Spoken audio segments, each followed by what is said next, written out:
Hello, my Teaserking family. How's everybody today?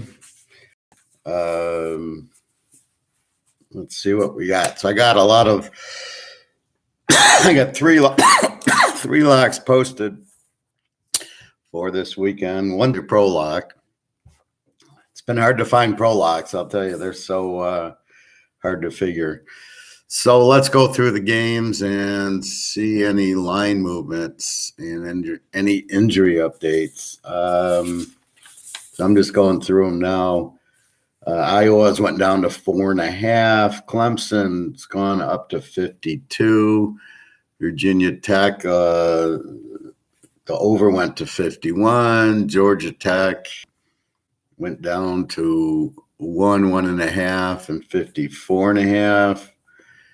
Michigan, it had gone to 2. Now it's back to 1.5. I'm not really sure what's going on there. Over under 48. Indiana 742. Houston 24.5. I was expecting Houston to go the other way against a terrible Temple team. 52.5, 53. So that overs dropped to 52.5 and 54. Michigan State's dropped to 12 from 13. Over under is 61. Louisville 356. Over's gone up a little. Oak State 11.5. I don't know why that would be dropping. And 53.5 from 54. Texas 31. So maybe their quarterback is playing. He was questionable. Judging by that, he's playing. If the line's still 31. Wake Forest is a 1.5 or a 2. Over under is down to 64 from 66. So I was debating on what to do with this game, going over, going North Carolina State. I ended up taking North Carolina State in the 8. After watching the Pitt North Carolina game where North Carolina didn't do anything, I said, well, Wake Forest's defense is really bad. North Carolina State's got a good defense, good offense, so I think they'll keep the game close before it goes to 64. You got to have two good over teams to really bet it over, and really with North Carolina State, they got a good defense, so they're going to pressure them a little bit. Oklahoma is, I got mostly 5.5s. There are a few 5s. Over under roughly 62.5, 63. Notre Dame has gone up to 6. Some Notre Dame money, which is nothing new. You always have Notre Dame money.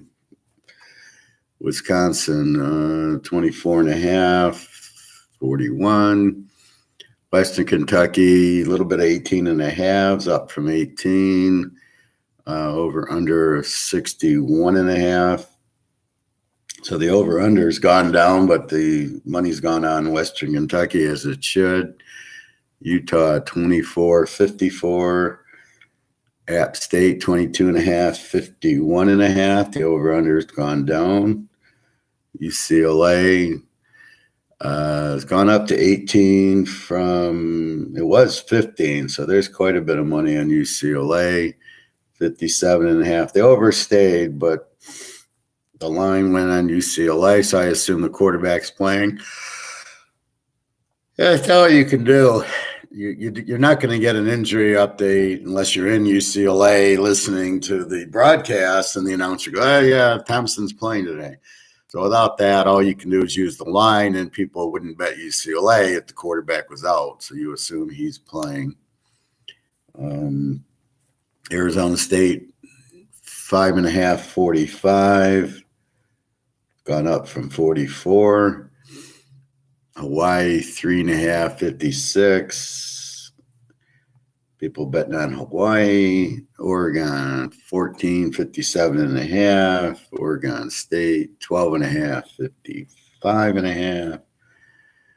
Almost done. UCLA or USC -2. Now USC's off the board quite a bit. There must be some injury. Oh yeah, Garber's the Cal quarterback is out or doubtful. So without him, they've lowered it. Memphis went to 5.5, 59. So that went up. Auburn 4.5, 5s, 5.5. So it's a little bit of money going on Mississippi State. Over under went to 51 from 50. L Tech 7 went up a half. 57. So I don't mind when the line goes up. I mind when the line goes up for no reason. Like it moves 3 points. You're like, okay, there ain't that kind of money going on it to move it 3 points. SMU 7 and 60.5. So it went down from 7.5. Now I get into the juicy part of the schedule. The second half, South Carolina 155. Let's see if there's anybody with questions. Nobody watching. Okay.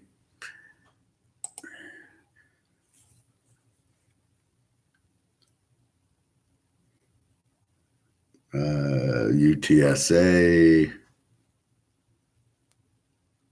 Where am I? SMU. 32.5.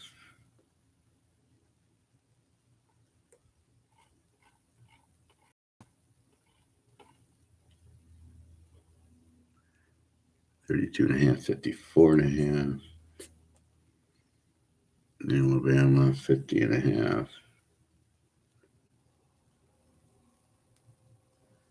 67.5. A&M -2.5, 56.5. Georgia, few 19.5s. And you can still get a 56 on it. Ohio State. Now, Ohio State went up to 21, and now it's back down to 20. I don't get that. 65. Well, the over-under was 61.5, gone up to 65. I like the over in that game. Miami 2.5, 61.5. I was debating about the over or Miami, and I ended up taking Miami, getting 3.5. Just because I think their quarterback's out and Milton doesn't look good. He's not scoring. So I think even as bad as their defense is, they'll probably go over anyway. But I think Miami in 3.5 should get the job done with Van Dyke if they don't turn the ball over 75 times like they did last week. Arkansas 359. We're going to skip the Sun Belt. Fresno State 24 and 51. And the Air Force 2.5, 45. And San Jose State 4.5, 57.5. And San Diego State 3 and 45.5. Okay, so not a lot of changes there. Okay, any questions? Any comments? All right. So I got a question about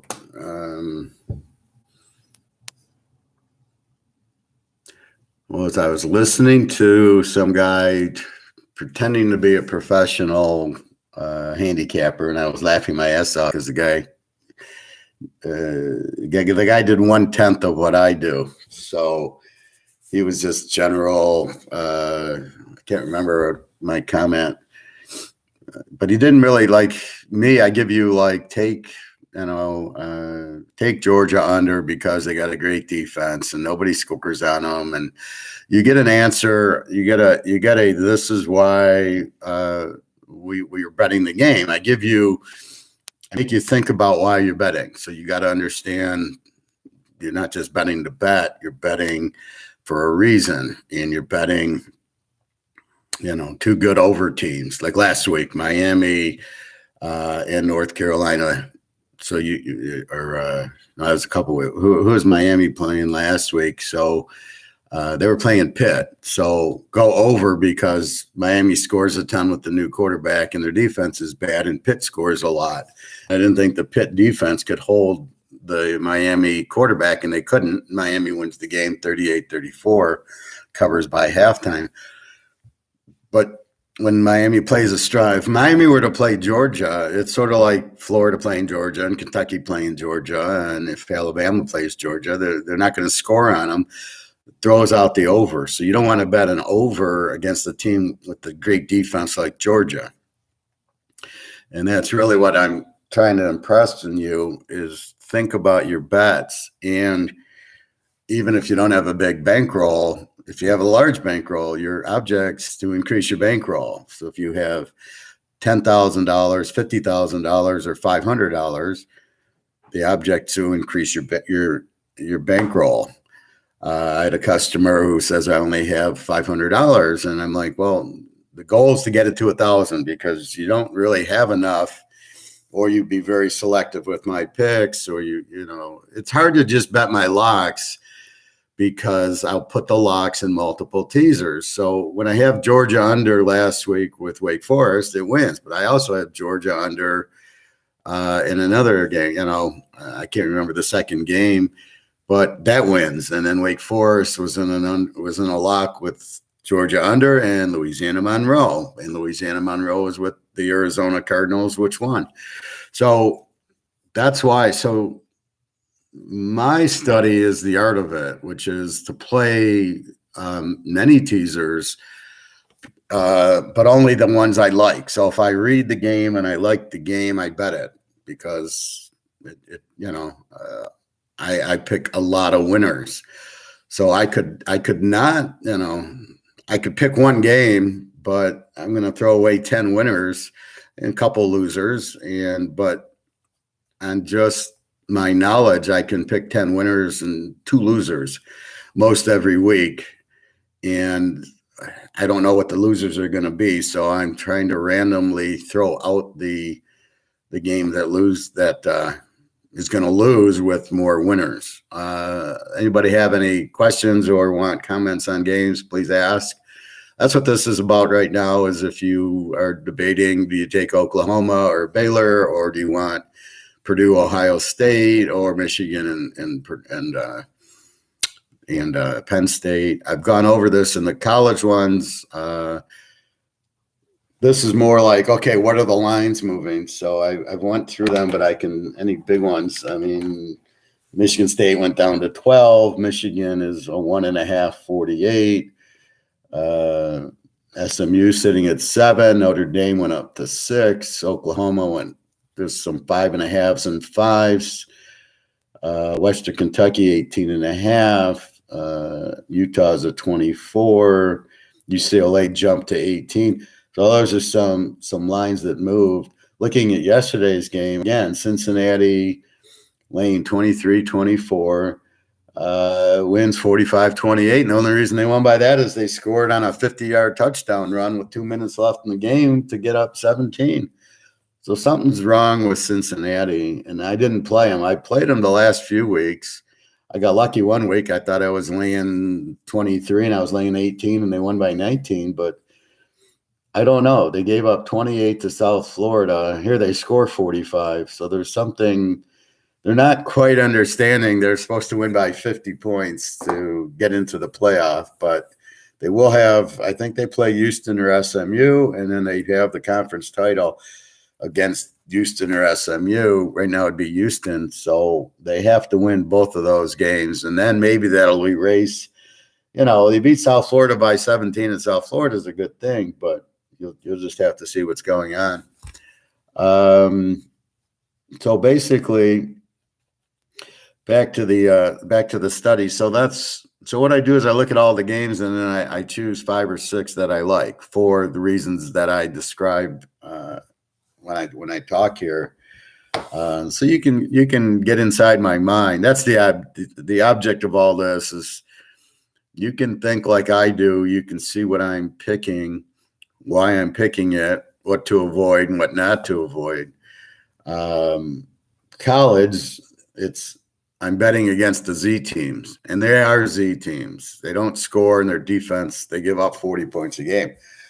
I think what's happening in the pros, and I'll talk more about this tomorrow, is the Z teams aren't really Z. Hey, Dennis. North Texas and UTEP. Let's see. North Texas and UTEP. Well, let's see what the last spread is.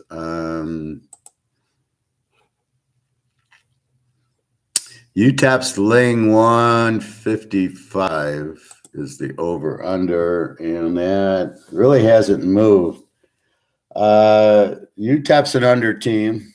Good defense. They got the better defense in the game. North Texas is a W, very weak and weak defense. I would say UTEP, if you wanted to tease it, +5 is probably the play.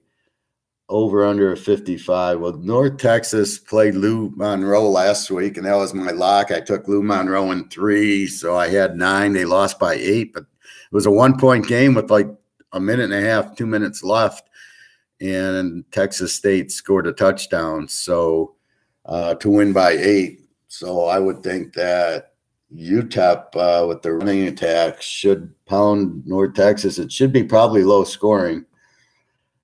Even with North Texas and their weak defense. So I would say UTEP in 5 or under 61 would be a good play there. I'm not playing it, but I do like that. I am taking Western Kentucky over Rice, as Rice is a Z team and Western Kentucky scores a ton of points. And that line is moving in the right way.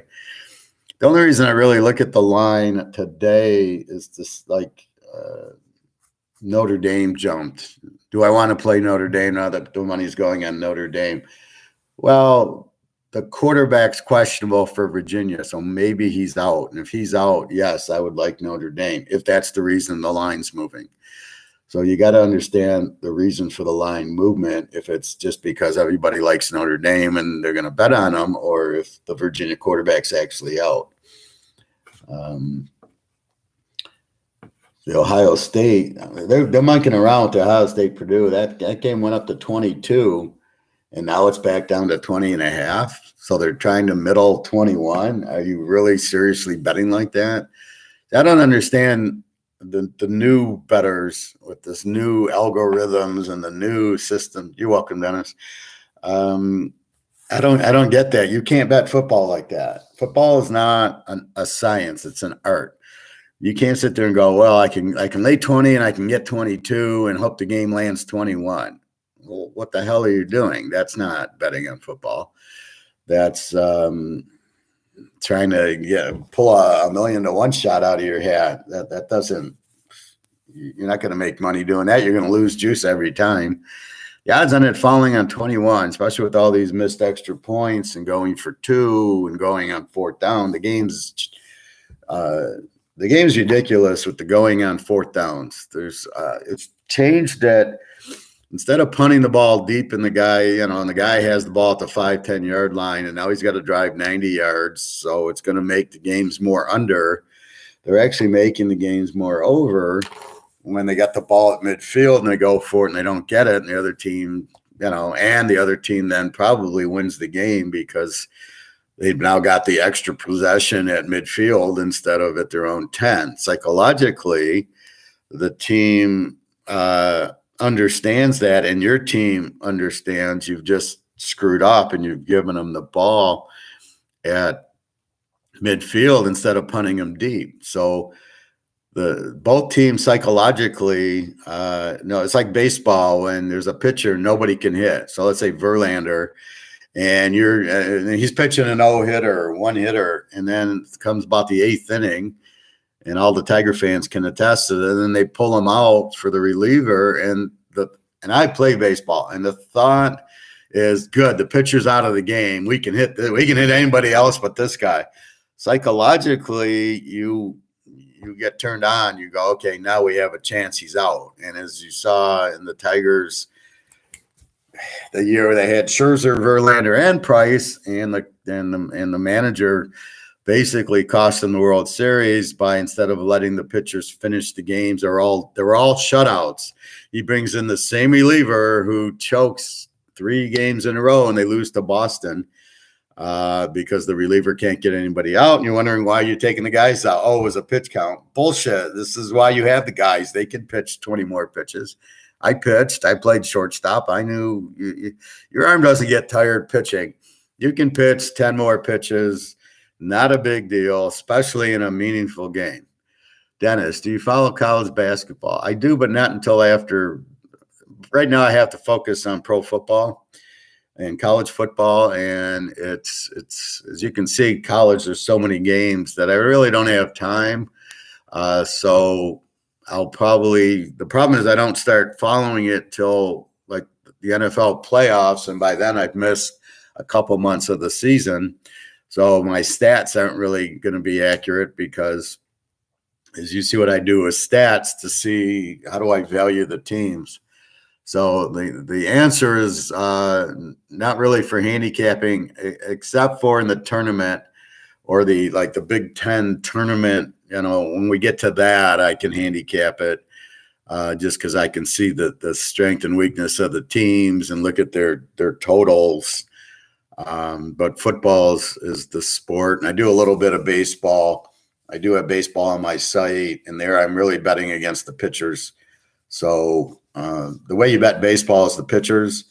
If you got an ace against a weaker pitcher, you bet the ace. If it's ace versus ace, you bet the under. And if it's 5 versus 5, you bet the over. And that's pretty successful for me. It's kind of crazy now with the pitch count and this 5-6 inning crap. This is why all the managers get fired. They have no idea what they're doing. It's all pitch count is ridiculous. Look at the Baltimore Orioles in 1970. They had 4 20-game winners. They all went 7, 8, 9 innings. There'd be one reliever, and that's all you went to, the 9th inning guy, and that's only if they got in trouble. You didn't have all these because you're putting in inferior players. All players are not the same, as we discussed. Like it would be like taking Lawrence Taylor out and putting in Joe Smith. Hi, Andy. Baseball stinks now. Yeah, most sports stink now. Basketball, I can't watch. I mean, I watched when Magic and Bird and Isaiah and Jordan played, and that was basketball. This sucks. Baseball. What is with the 10th inning and they put a guy on second? I did that in my girls' softball, in my daughter's softball league. When they get to extra innings, they put the girl on second. So it's Major League Baseball now become girls' softball. That's ridiculous. You can't give a base. Yeah, basically, even football, it's hard to watch with the instant replays. And tell me what the point of the referee is. The guy's 3 feet away. The guy makes the catch near the out of bounds. You can't tell if he got both feet in. Seriously? And if he didn't, who cares? And then every touchdown. So I have a friend who's a Raider fan, and we were talking about the Ken Stabler 1-yard run against New England in the 76. And could you imagine if that was instant replayed and they said, no, Stabler's knee was down, he didn't score? The referee would never have made it out alive. It's just, you got to let the ref call the game. And it's okay. If he screws up, he screws up. It's not about super slow motion, looking where the knee is, looking where the ball is, getting 15 angles, and they still screw it up because there's still plays that they don't get right because they don't see it. Or you go, how did they get it wrong? Well, that's because most of the games are fixed, and they say, who do we want to win? And they go, well, we want the team on defense to not hold them out. So no, he didn't score, even though it looks like he scored.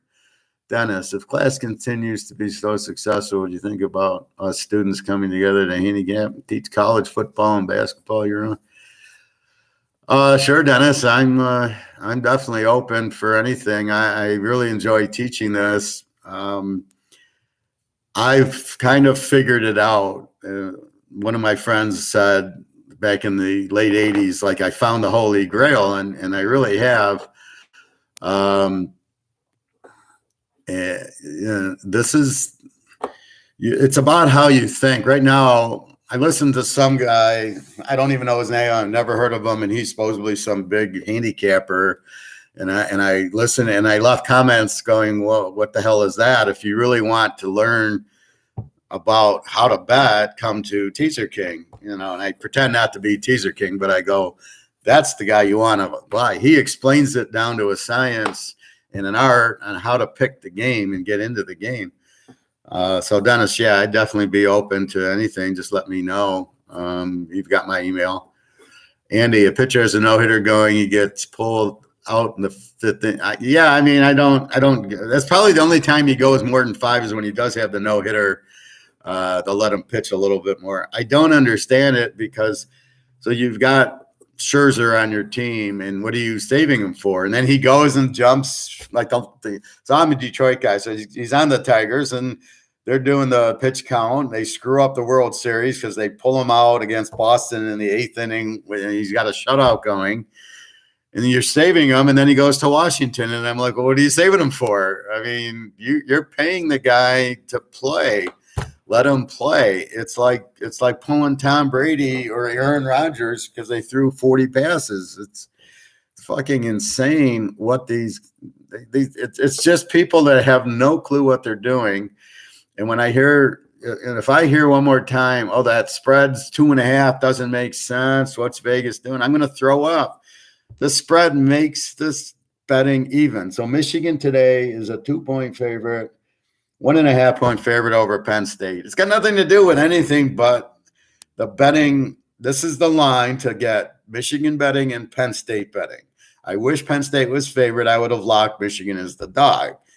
In fact, I didn't because Michigan's favored. I took over 42. I teased 48 down to 42. Because I don't want to play Michigan. Penn State could pull the upset as a home dog, so I respect that. So 42, Michigan, they play Wisconsin, they played Nebraska, they played Michigan State, and all 3 games went over. Michigan is not an under team. They are scoring a lot. They have a good quarterback, even though they don't really use him properly, and they can run the ball down your throat. So they're going to score touchdowns. And that's what I've noticed. The problem in the pro game, they don't run the ball. So they get down to the 10-yard line or these 4th and 1s, and what do? They're throwing on 4th and 2, a little out pass, and it's incomplete by 10 yards. And you're like, why aren't you running the ball? It's 4th and 2, or you guys are such bad runners, running blocking and everything. These coaches should all be fired. That's why you see 7 different NFL coaches every year, because they're doing this shit with 4th downs. Like they think it's an automatic. Well, it's 4th and 3. This is the NFL. You're not going to get 4th and 3. You're not going to run up the middle. All these little swing passes. The thing I love is when you have 5 wide receivers out there and nobody's open, and they got 5 guys covering 5. Nobody can get open. Really, you can't do a crossing pattern or do an Edelman or with Brady or whatever. You can't do a cross and get open for 3 yards. Really. That kind of stuff is just ridiculous, but these coaches are absolutely horrible. I can't find a Bill Walsh, a Lombardi, Don Shula, Joe Gibbs, Parcells, Jimmy Johnson. Jimmy Johnson would win the Super Bowl every year if he coached. I don't know why he doesn't coach. It really pisses me off. He's such a bad broadcaster. Although he's the only reason I listen to Fox is to get his input, but now I don't even listen. I can't even watch it. But he's a football coach. What is he doing being an analyst? Oh, he gets money. Big deal. Nobody cares. He's a good coach, and he should be coached. This is what I don't understand. You're a good coach.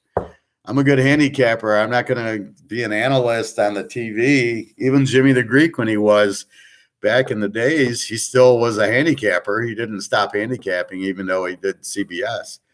So I just can't find a good pro coach. But all these 4th down plays, and what's with the 2-point conversion plays? Give me a fucking break. They're not easy to get. They're not automatic. And I don't know what you're comparing to. And if I see another kicker miss an extra point, I'd be the guy wouldn't. I'd just say, "Go, you're off the team." You're a professional. You're getting paid $1 million to kick a fucking field goal or an extra point. You can't do that Get on. Yeah, I don't need you on the team to miss extra points. It's 30 yards. I don't know why the extra point isn't at the 2 again. It certainly should be. It's not about making it difficult to get the extra point. It was you scored a touchdown, you get an extra point. You just kick the field goal. Kick the 10-yarder because the idea is it's a bonus for getting the touchdown. That was the whole point of it, not to make it a 30-yard kick. But with that said, any kicker that misses, if it's blocked, it's one thing. And even then, I have a hard time because you're not kicking it high enough. But if you miss an extra point on my team, you're gone. Because if I don't get rid of you, then I'm gone because we lose because you missed extra points and chip shot field goals.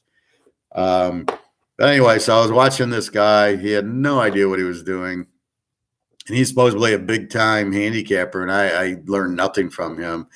But I think my level of handicapping is really, really high because I think like that. I'm a critical thinker. I'm forward-thinking, and so I'm looking at every angle to pick a game. As you hear me talk, I mean, I'm looking at weak defenses to bet against. And these guys are just looking, well, I don't even know who's on the team, but the line's 3.5, so I'm going to bet it.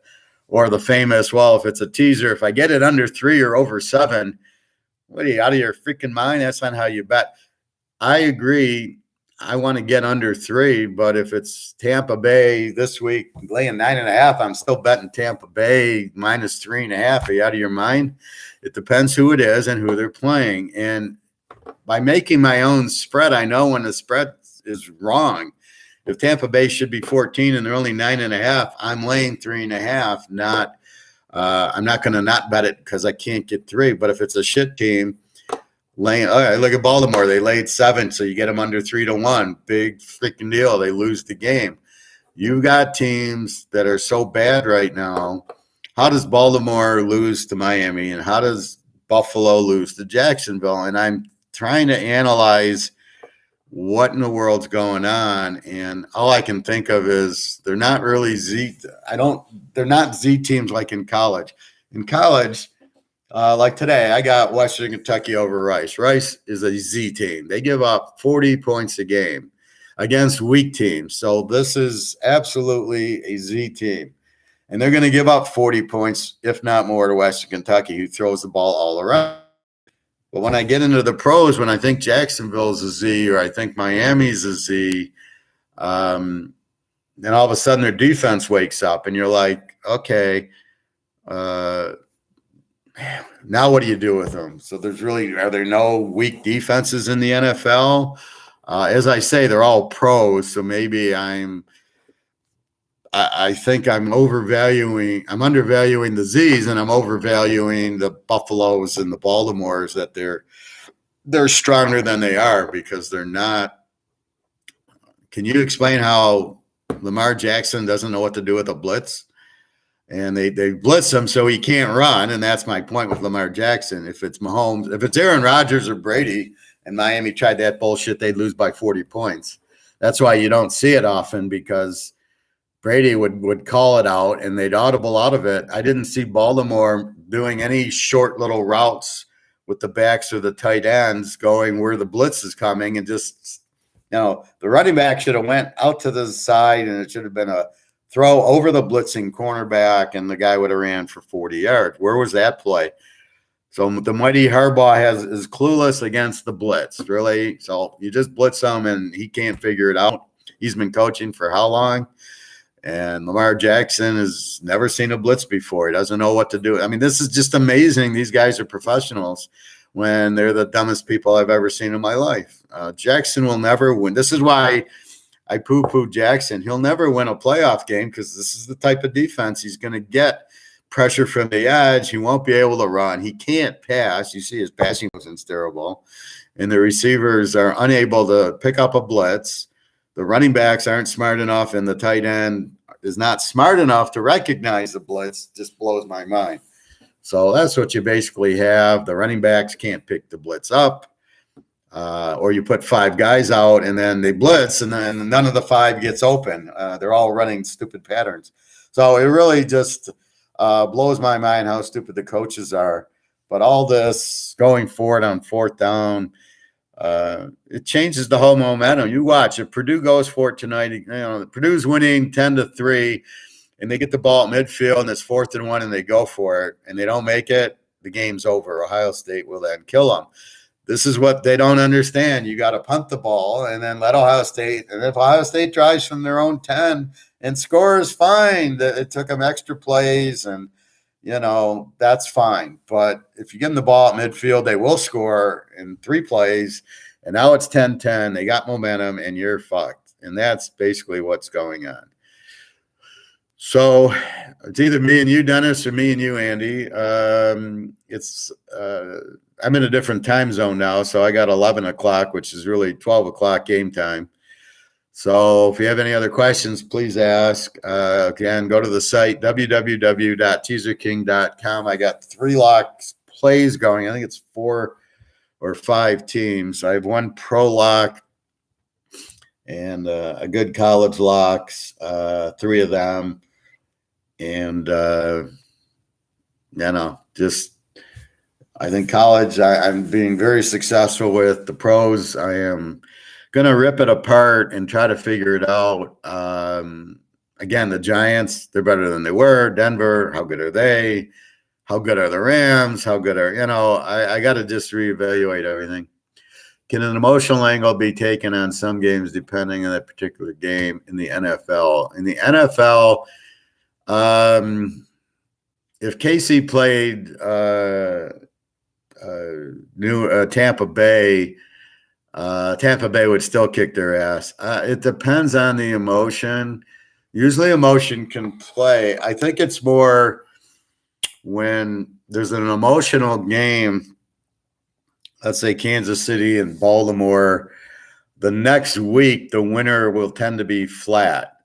The emotion will carry on there. I don't think the week before. So Baltimore, KC the week before, I don't think there was teams looking ahead like they do in college. In the pros, I think the next week. So Oakland plays KC, and it's a bitter rivalry. It's been that way since the 60s. So let's say Kansas City wins. Let's say Oakland wins, okay, because they're the dog. They would be flat the next week because this is going to be like a big game for them. Or it's more the division games. Maybe Chicago and Green Bay, it would be an emotional game. And then the following week, the winner might be a little flat, but not if it's Green Bay. So it all depends, but it's going to be the week after an emotional game. And I don't know how many emotional games they get in the NFL. In college, I could say, after the Michigan-Ohio State game, neither of those teams can play. They made Big Ten championship game the next week, and Ohio State, who always beats Michigan and goes to it, tends to be a little bit flat, maybe the first half, but then they get psyched up because it's a championship game. But if it was a regular week, like Michigan State, so look at Michigan State wins the game, and then look at the next week, they lose to Purdue. So they were definitely flat. How good is Purdue? We're going to find that out today. I don't know. I think they hang in there with Ohio State, but my bet is over versus I think Ohio State scores. I think it'll be 45 to maybe 35. I think Purdue can score. They've proven that against Iowa, Nebraska, and Michigan State. You don't score 40 on Michigan State, and then you can't score. Ohio State will score a lot, and Purdue will score a lot in the game. I think that 27 in Purdue, I think that number is high. What was my initial pick? Yeah, I had Ohio State by 14, and now it's 20.5, 21. That's about what I think of the game. But so let's say, so is Purdue flat from beating Michigan State? No, because they got Ohio State, so they can get up for this game. The next week, unless they're playing Indiana, which is their rival, that'll be a game that'll be sky high. Let's say they get Illinois next week.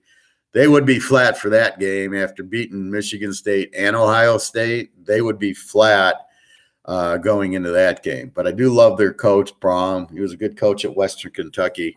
So that's more when you get the emotion that you got to worry about. Sometimes it's the look ahead game. Like people think, well, Cincinnati had beat Pitt or beat Baltimore, and then they had Cleveland, and that Jet game was a sandwich game. I don't buy that at all. I don't buy that the Jets. Maybe I buy that the only thing I buy in that game is that they beat Baltimore, and they could have been flat by beating Baltimore, but that's it. Can't wait to see the Baylor, Oklahoma. Baylor's, I don't even think it's an upset. I think Baylor's the better team. Baylor I have as an A team, and Oklahoma I have as an over team. They don't really have a great defense, and with the new quarterback, he's just running around. Baylor will solve him, but Baylor's going to score. And what you're going to see is Baylor run the ball down their throat, basically, and there's nothing Oklahoma can do about it. That's why I like Baylor here. So if Baylor wins, it's not an upset. They're the better team, but the market says Oklahoma. But if you notice, Oklahoma hasn't played Oak State, Iowa State, or Baylor yet, and they're undefeated. That's why you got to look at schedule. Baylor has, I think, their loss came to Oak State or Iowa State, one of the two. So that's, so Oklahoma really hasn't played hasn't played the big Oklahoma State is and Baylor are the really cream of the crop there. Maybe Oklahoma State beat Baylor. I don't know. I know they beat Iowa State, but it's a big 3-team mix there with Iowa State, Baylor, Oklahoma State. And then Oklahoma, their biggest game was Texas, and they barely won that one. How good is this quarterback? I think he's just another fast guy that like Hurts and Murray, who Murray I'll give credit to is actually a good quarterback. Hurts is lousy. He just runs to run. And that's the thing now is these coaches are this is how bad the coaches are. They're so stupid that they keep getting these running quarterbacks to run, and they think that's the answer. It's not the answer. Nobody's going to win with a running quarterback. Michael Vick didn't win. Randall Cunningham didn't win.